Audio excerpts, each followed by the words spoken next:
রিলেশনটাকে বাঁচানোর জন্য কিংবা দুজনে ভালোভাবে একসঙ্গে জীবন কাটানোর জন্য যদি আমাকে একাধিকবার মাথা নত করতে হয়, ক্ষমা খুঁজতে হয়, আমি করব।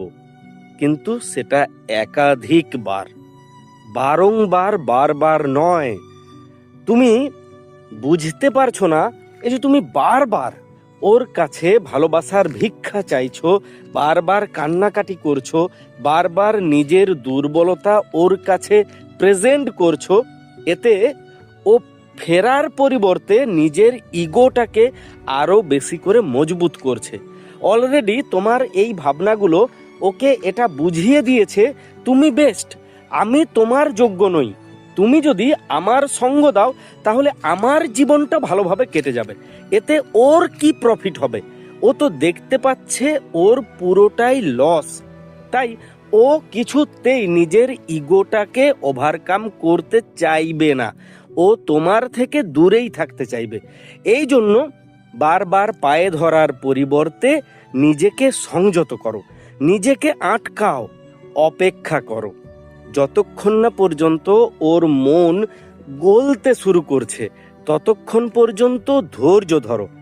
ও যেহেতু ভালোবেসেছিল, ওরও তোমার কথা মনে পড়বে, সেইটুকু সময় তোমাকে দিতে হবে। তুমি কয়েকদিন অপেক্ষা করার পরেই আবার কল করতে শুরু করছো, আবার মেসেজ করতে শুরু করছো, আবার কান্নাকাটি করছো, থাকতে পারছো না। তোমার মনে হচ্ছে একটা উৎপট্টাং লোকের ভিডিও দেখে নিয়ে আমি আমার রিলেশনটা খারাপ করে নিচ্ছি না তো? না, যে বা যারা তোমাকে এই কথা বলছে যে ধৈর্য ধরো, তার ইগোটা নষ্ট হতে দাও, সেই কথাটা শোনো। তারা ভুক্তভোগী, তুমি তো বর্তমান রুগী। অনেক মানুষের প্রবলেম নিয়ে আমি এই টপিকে কাজ করেছি।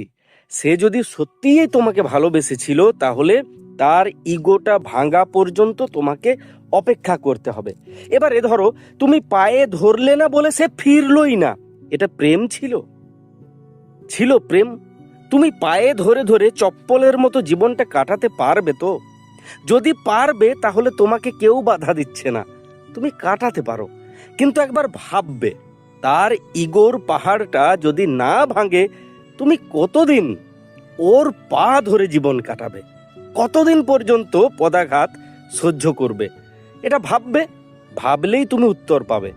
তাই তোমাকে সইতে হবে, দাঁতে দাঁত চাপা দিয়ে সইতে হবে, যদি রিলেশনশিপটাকে লাইফ টাইম করতে হয়।